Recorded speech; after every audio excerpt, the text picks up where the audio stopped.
እህቴ ሆይ ምንድነው የምታስቀድሚው? ሃይማኖት አለው ምግባር አለው ወደ ሰማይ ያደርሰኛል ከጽድቅ ጋር ያገናኘኛል ለቁርባን ያበቃኛል ምርጫ ምንድነው? ሽቀላ አለው ኦቴ አለው ምንድነው ያንተ ምርጫ?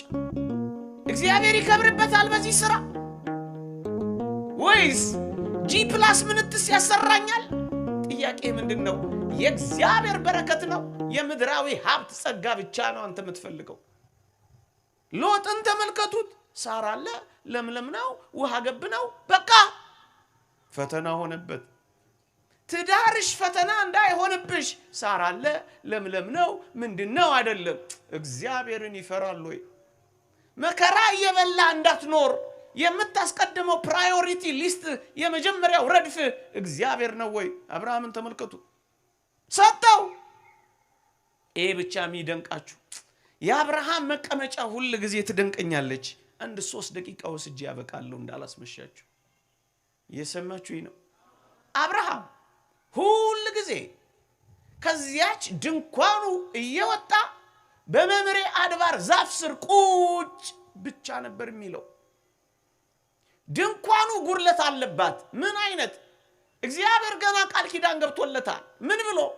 እንደ ሰማይ ከዋክብት እንደ ምድር አሸዋ ዘርህን አበዛዋለሁ ቢለው ልጅ ሳያገኝ ዘር ሳያፈራ ምድር ላይ ሰው ሳይተካ 99 ዓመት ሆነው ጃጀ ሸመገለ ትኩስነቱ አለፈ። ሚስቱ ሳራ ልምላሜዋ ጠወለገ። በቃ ድንኳኗ ልጅ የላትም። ቃል ኪዳኗ ዘግይቷል። በጣም ይደንቃቸዋል። ድንኳኑ ግን አልያዘው። ችግሩ ግን አላሰረውም። ከድንኳኑ እየወጣ በመምሬ አድባር ዛፍ ስር ይቀመጥ ነበር። ወንድምን ሰርቀህ ቀምተህ እያስለቀስክ አቶ ገሌ ለመድኃኒዓለም ለክብሩ መገለጫ 50 የ100 ብር የ300 ብር ጥላ ሰጥተዋል። ውሸት ጠማማ። እዚያ ለሰረቀው ስጥ። መጀመሪያ ሰርቀ 20 ሺህ ብር ሰርቀ 10ሩን ለመድኃኒዓለም 10ሩን ለራስ ማለት አይቻልም። መጀመሪያ የሰረቀውን መልስ። የምታስለቅሰውን ሰው አጽና ነው። በሐሰት ምስክር ያሳሰርከውን ሰው አስፈታው። ደሃ ጦሙን እያደረ አንተ ምግብ የምታማርጥ ከሆነ ስጠው። አይዳው ድኩማት ያንጻሉ እንተ አብያተ። ደካማ እጆች የሰማይ ቤት ይሰራሉ። ደካማ እጆች ስለ ማርያም ስለ ገብርኤል ስለ ሥላሴ የሚሉት እነዚያ እጆች የብርሃን ቤት ሰርተው ይቆዩአቸዋል። አበድሯቸው። ለነዚያ ነው መስጠት። ቅዱስ ዮሐንስ አፈወርቅ አንድ ጊዜ ክርስቶስን ተወዱታላችሁ አላቸው። አዎ አሉት። እሺ እናንተ ተወዱታላችሁ? እስቲ የምትወዱት በጣም እሺ ብትወዱት ታበሉታላችሁ? ቢርበው ታበሉታላችሁ? ቅዱስ ዮሐንስ አፈወርቅ የመለሰው እንግዲያውስ ክርስቶስ ማለት በከተማው ብርድ እየመታው የወደቀው ድሃ ነው ይላል። ያንን ውደደው፣ ለዚያ ስጠው፣ አበድረው። ተመልከቱ ማለት ብፁዓን እሙንቱ እለይሁቡ እምዘሆሙ እስመ እሙንቱ ይልየቅህዎ ለእግዚአብሔር ይላል ሰሎሞን። ካላቸው ነገር የሚሰጡ ሰዎች እነሱ ለእግዚአብሔር ያበድሩታል ይላል። ለእግዚአብሔር ያበድሩታል። እግዚአብሔር ደግሞ ክብር አልብሶ ይቆያል። ትርፍ ሸሚዝ ካላችሁ ስጡ ለድሃ። እናንተ እንጀራ በልታችሁ ቆሎ የምትጨምሩ ከሆነ ቆሎውን ለድሃ ስጡት። 5 ጫማ ካላችሁ በባዶ እግሩ ለሚሄደው አንዱን ስጡት። እናንተ በግ አርዳችሁ ዶሮ የምትጨምሩ ከሆነ ዶሮውን ለድሃ ስጡት። አሁን ልደት መጥቷል። ቢያንስ ሽሮም ስጡት፣ ቆሎ ስጡት። ጦም እያደረኛ ደግሞ ስላልተጨመረልን የሚከፋን ስለሆነ በፍራሽ እየተኛ አልጋ የለኝም ምትል ከሆነ ቤት ለሌለው ሰው መጠለያ ስጠው። ቤት ለሌለው ሰው። ለዚህም እንዘን። ስጦታ እግዚአብሔርን ያስመስላል፣ እግዚአብሔርን ያሳያል፣ ቸርነቱን ያሳያል፣ በእግዚአብሔር ፊት ያቆማል። የሚጠይቀን ጥያቄም ይሄ ነው። ብር አባብልታችሁኛል ነው በቃ። የእናት ወገኔ ዘር ነህ ሆይ አይልም። ጥሩ ካባ ለብሰሃል ወይ ሁሉ አይልም። ሌላው ቀርቶ ይገርማል እኮ ጥሩ ካባ ለብሰሃል አይልም። ጥሩ ቀሚስ ናረክ አይለኝም። እኔንም ቢሆን ሰርተሃል ወይ ነው ቁም ነገሩ። ሰርተሃል ወይ? ይሄን የምንለብሰው ለክብረ ወንጌል ነው፣ ወንጌልን ለማስከበር ነው። ጥያቄው ግን የሥራ ነው። አብልተሃል ወይ አጠጥተሃል ወይ ነው የተግባር። ሰው ሆይ እግዚአብሔርን ተከራከረው ዘንድ ኧረ አንተ ምንድነህ? ባላንጣው ነህን? ምስለኔው ነህን? ባልንጀራው ነህን? እግዚአብሔር ልሁን ካለ አንተ ምንድነህ ይቻለዋልና ሰው ሆነ። ሰው ሆኖም ተገለጠ። በዚህ ዓለምም ታየ። ኃያሉ በደካሞች እጅ ታቀፈችው፣ በጀርባም ታዘለ። የሰው ስምም ወጣለት። ለሰው እንደሚገባ ለጌትነቱ ለተዋሕዶ የሚሆን ስም ወጣለት። ተጠራ። በልጅነቱ አደገ። አበ እመ እያለ አደገ። ይህ ለሱ ለእኛ ነው ትዕቢት የሚሆንብን፣ ለእኛ ነው መቅለል የሚሆንብን። ለሱ ይሄ ቻይነት ነው። ይኸውላችሁ እናንተ እያወቃችሁ አላዋቂ መሆናችሁም። ሆድ ሞልቶ መራባችንም አንተ እየተናገርክ መኮላተፋችንም አልሰከርክ በቀር ማለት አይቻልም። አምላክ ግን ቃል ነው። ግን አንደበቱን አኮላትፎ እንደሰው አደገ። ቋንቋ እየተማረ አደገ። ይህ ለሱ ይቻለዋል። ፍጡር የማይቻለውን ነገር ሁሉ በልዩነት አደረገ። የእናቱን ድንግልና አለመለወጡ እሱ የማይለወጥ አምላክ ለመሆኑ ማስረጃ ሆነ። በዚህ እንኳን ሰዎች ሊረዱት አልተቻላቸውም። ክርስቶስ ትሁት ነው። እስኪ ትሁት በሉ እንጂ እሱ ትሁት ነው፣ የዋህ ነው። ከዚያስ ደግሞ ምን ማለት ነው? የዋህ ነው፣ ፍቅር ነው። ቢያንስ እነዚህ ነገሮች ያሉት ክርስቲያን መሆን አለበት። የመከራ ሰው ነው ጌታ፣ የመከራ ሰው። እነዚህ ያለው ሰው በእኔ በኩል የገባ ማለት እኔ በሄድኩበት የሄደ ነው፣ እኔ የሚደርሰው ነው። አሁን ግን ዝም ብሎ ተመልከቱ። ፍየሊቱ በጊቱ ያለች በግራ ጥምዝምዙ ያለ በቀኝ ማለት ነው። ክርስቶስ ያለ በትትና ሌሎቹ ያሉ በትዕቢት፣ ክርስቶስ ያለ በፍቅር ሌሎቹ ያሉ በጥላቻ፣ ክርስቶስ ያሉ በየዋህነት ሌሎቹ ያሉ በቂምና በነገረኛነት። አሁን እስቲ ከቤተ ክርስቲያን ውጭ የሆኑ ሰዎችን ተመልክቷቸው እንዴት ያሉ ትዕቢተኞች እንደሆኑ፣ እንዴት ያሉ ትዕቢተኞች እንደሆኑ ራሳቸውን ከቅዱሳን ከመላእክት ጋር ከድንግል ማርያም ጋር አስተካክለው የሚናገሩ በእውነቱ ይህ ትዕቢት ነው። ክርስቶስ ከአባቱ ጋር እኩል ሆኖ ሳለ እንኳን አባቴ ይበልጠኛል ነው ያለ። ለምን? አባቶቻችን ይበልጡኛል በሉ ለማለት ነው የሚለው ባስልዮስ ዘቂሳርያ ሲተረጉም። እሱ አባቱ ጋር ትክክል ሆኖ ሳለ አብ ይበልጠኛል እንዳለ ከትልልቆች ጋር እኩል የሆንክ ሰው እንኳን ብትሆን ይበልጡኛል በል እንጂ እኩል ነኝ አትበል። ይህ የክርስቶስ ጎዳና አይደለም። በትህትና የመጣ የበጎች በር በጎበጎቹ ወደ ቤተ ክርስቲያን አባት መምህር ሆኖ ይኖራል። ቅድስና ይሰጠዋል። በትህትና የመጣ በትዕቢት የመጣ ራሱን ከቅዱሳን ጋር የሚያስተካክል ከመቤታችን ጋር የሚያስተካክል የሚነቅፍ የሚያቃልል እንዲህ ያለው ሰው ሁሉ በምንድን ነው? ዋኖቻችሁን አስቡ ተብለን መልካም ስነ ምግባራችሁን ተከተሉ ተብለን ክርስቶስ በትህትና አንተ በትዕቢት ከሆነ አትገናኙ ማለት ነው። ክርስቶስ የመከራ ሰው ከሆነ መከራ ከተቀበለ መስቀሌን ተሸከሙ ካለ መከራን ከተሰቀቅ የክርስቶስ አይደለም። አንድን ሰው የምትለኩት የክርስቶስ መሆኑ በዚህ ነው። ጌታ ሕግ አክባሪ ነው። እነዚህ ግን ይጠላሉ። እግዚአ ለኦሪት ባ ውስተ ኦሪት ከመ ይሳየጦሙ ለእለ ውስተ ኦሪት። የኦሪት ጌታ ወደ ኦሪት ገባ በኦሪት መርገም የተያዙትን ያድናቸው ዘንድ። ክርስቶስ ሕግን ሰርቷል፣ ሕግ ፈጽሟል። ሕግን የሚያቃልል የበጎች በረት ውስጥ ቤተክርስቲያን ውስጥ የለም፣ ርስት የለውም። ትትና የሌለውና ቅዱሳንን የሚነቅፍ የክርስቶስ መንገድ አይደለውም። ጭምትነትና እርጋታ የሌለው ለመናገር የዘገየ ለትምህርት የዘገየ ለመናገር የፈጠነ እንደዚህ ያለው ሰው ማለት ነው። ኮኑ ምንድነው ያለው? ጉንዱየ ለነቢብ ተመልከቱ፣ ወፍጡነ ለሰሚ ያዕቆብ ምዕራፍ 1 ቁጥር 19 ላይ ለማዳመጥ የፈጠናችሁ ለመናገር የዘገያችሁ ሁኑ ነው ያለ። ለማዳመጥ ሳይሰሙ የሚናገሩ ናቸው። አሁን መምህር ተብለው ቤተክርስቲያንን የሚንዷት ሁሉ ሌሎች ከኛ ቤተክርስቲያን ውጭ የሆኑት ብዙዎቹ ክፉ ሆነው ቤተክርስቲያንን ተኩላ የሚወስዱት እነዚህ ሁሉ ሳይሰሙ የሚናገሩ ጭምትነት የሌለ እሱ ፈሪሳውያን እንኳን ቅዱስ የተቀደሰን ሰው ፈሪሳውያንን እንኳን አይነቅፍም ነበረ። የተቀጠቀጠ የጧፍ ኩስታሪን አያጠፋም፣ ሸምበቆን እንኳን አይሰብርም። ጭምት ነበር ጌታ። ፈሪሳውያንና ሰዱቃውያንን እንኳን አልነቀፈም። ዛሬ ግን ቅዱሳንን የሚያሙ የሚነቅፉ እነዚህ ሁሉ በክርስቶስ መንገድ አልመጡም። ስለዚህ በበር ያልገባ ሌባ ነው። ቸር ጠባቂያችን ኢየሱስ ክርስቶስ በበጎች በር እንድንገባ እግዚአብሔር ይርዳን። እንግዲህ የበጎች በር እንዲከፈተልህ ሕግ ነው፣ የምስጢር በር ነው፣ የረድኤት በር ነው። እንዲከፈትልህ አንኳኩ።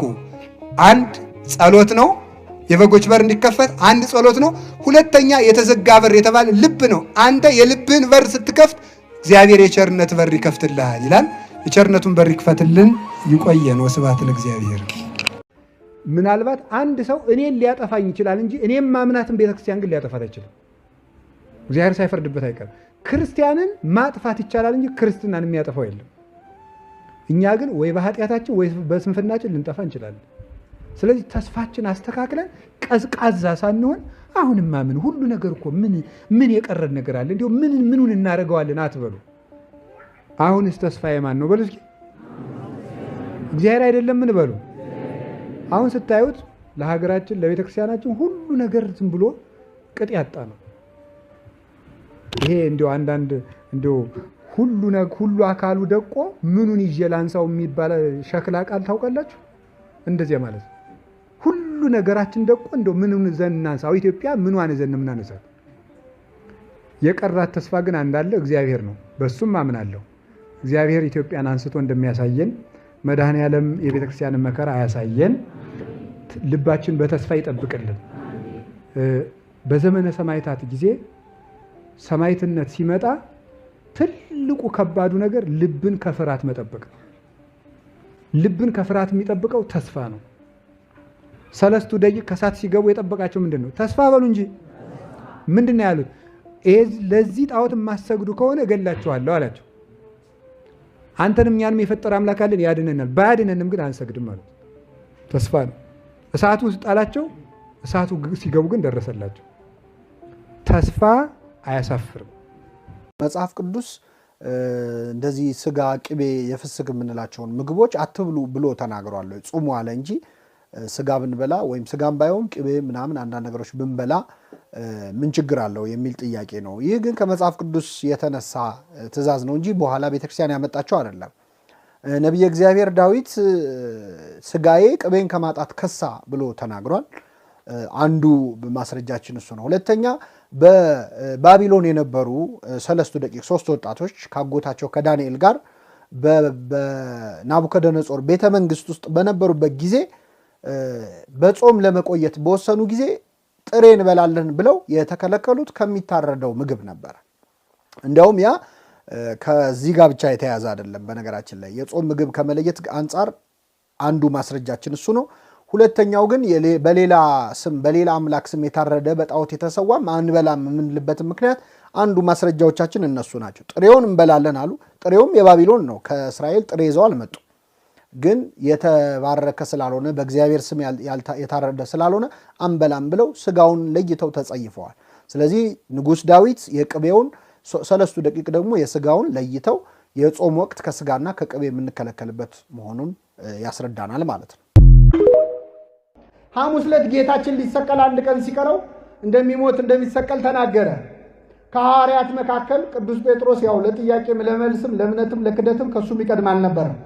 ተነሳና ጌታ ሆይ ሌሎች ሁሉ ቢክዱ እኔ ምን አልልህም አለ። ጌታችን ግን ዶሮ ሳይጮህ እንዴ ትክደኛለህ? በፍጹም አለ። ኧረ ምን ሲደረጋል? በኋላ ቅዱስ ጴጥሮስ ልክ ጌታ ሊያዝ ሲል በእውነት በረከቱ ይደርብን። ጴጥሮስ የዛኔ 58 ዓመቱ ነው። ስንት ዓመቱ?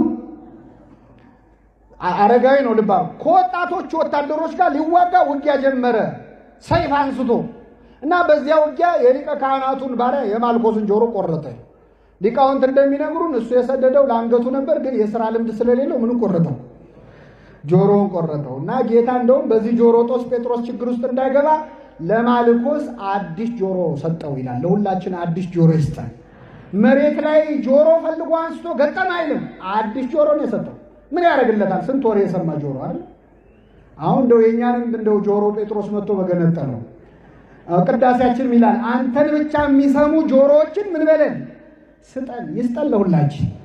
አሁን ጴጥሮስ ጌታን እያዳፉ ሲወስዱት ሲያይ ጥሎ እንዳይሄድ ይወደዋል ክርስቶስ። ቀረብ እንዳይል ደግሞ አብረው ቢሰቅሉኝስ ብሎ ፈራ። ስለዚህ ጴጥሮስም ጌታን ከሩቅ ይከተለው ነበር ይላል። ከምን ይከተለው ነበር? ይሄ ማለት ቤተ ክርስቲያን በሩቁ ነው የሚሉ ሰዎች አሉ። አንቺ ቀረብ ቀረብ አትበይ፣ ጥሩ አይደለም ይመክራሉ። ልጆቻቸው ቁጭ አድርገው እንደ ደህና ነገር ነው።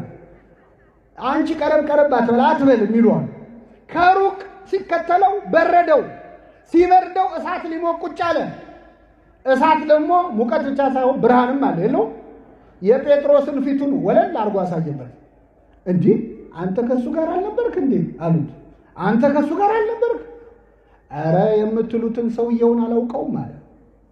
ማንን አላውቀው? ሰውየውን አለው። እግዚአብሔርን ሰውየው ከሚያስብል ፈተና ይሰውራችሁ። አላውቀውም አለ። ሶስተኛ ጊዜ ጆሮን የተቆረጠው ሰውዬ ዘመድ መጣና እንዴ አንተ እዛ አትክልት ውስጥ አላየሁም እንዴ? ነገሩ አላማረው፣ እንዲያርግብኝ እንዲጨምርብኝ ፈጽሞ አላውቀውም እያለ መማል መገዘት ጀመረ። ይህን ጊዜ ክርስቶስ ቀና ብሎ አየው። የንስሐ አባቱ ክርስቶስ በዓይኑ ቀኖና ሰጠው።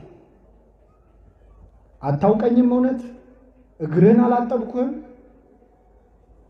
በባህር ላይ አላራመድኩህም? አየው ባይኖቹ። ቅዱስ ጴጥሮስ ወጥቶ ስቅስቅ ብሎ አለቀሰ። ከሁሉ ይልቅ ስወደው እንዴት ከሁሉ ቀድሜ ክደዋል? አለቀሰ። ምዕመናን ከቤተ ክርስቲያን በሩቁ ነው ብሎ ብዙ ሰው ለበዓል እየመጣ ጧፍ የሚያበራ ሰዋል። ችግሩ ምንድን ነው? ራቅ ስትል ይበርድሃል። ሲበርድ እሳት ልትሞቅ ቁጭ ትላለህ። ቁጭ የምትለው ከሚያምኑም ከማያምኑም ሰዎች ጋር ነው። በጥያቄ አጣድፈዋል። አንቺ ኦርቶዶክስ አይደለሽ፣ አንተ ኦርቶዶክስ አይደለህ፣ እንዲህ የለ እንዴ እንዲህ አይልም እንዴ ሲሉ መልስ ስታጣ ፈጣሪውን ፍጡር ያስብለዋል። ተማላጁን አማላጅ ያስብለዋል፣ ያስክዷል። ቀረብ ብትል ይሻላል። ቀረብ ያለ ምን ያገኛል ካላችሁ እንደ ጴጥሮስ ሳይፈራ እስከ መስቀል ስር የተከተለ ሐዋርያ ነበረ ቅዱስ ዮሐንስ። ሳይፈራ በመከተሉ ክርስቶስ ወደር የሌለው ሽልማት እዚያው መስቀል ላይ ሰጠው። ይህች ወደር የሌላት ሽልማት ማናት? እመቤታችን።